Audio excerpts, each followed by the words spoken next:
நீங்க பண்ண டார்ச்சரை தாங்க முடியாம தானே நான் வந்து கம்ப்ளைண்ட் கொடுத்தேன்.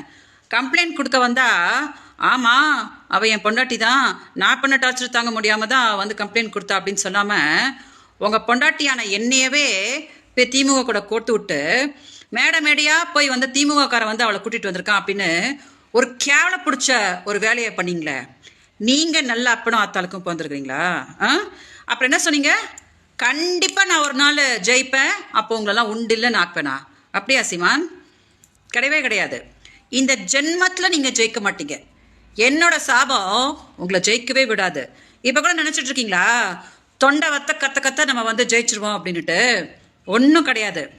அன்னைக்கு சந்தோஷ் சொன்னார் பார்த்தீங்களா, ஸ்கைப்பில் சேரநாதன் பேசும்போது விஜயலட்சுமி பக்கத்தில் இருந்தாங்கன்னு. அன்னைக்கே வந்து தமிழ்நாட்டுக்கு என்ன உலகத்துக்கே தெரிஞ்சு போச்சு நீங்கள் நல்லா அப்பனும் ஆத்தாளுக்கும் பிறக்கவே இல்லை அப்படின்னு சொல்லிட்டு. அதனால மீடியா தயவு செஞ்சு இதை கொஞ்சம் டெலிகாஸ்ட் பண்ணுங்க. சீமான் உறுதியாக இதை கொஞ்சம் பார்க்கணும்.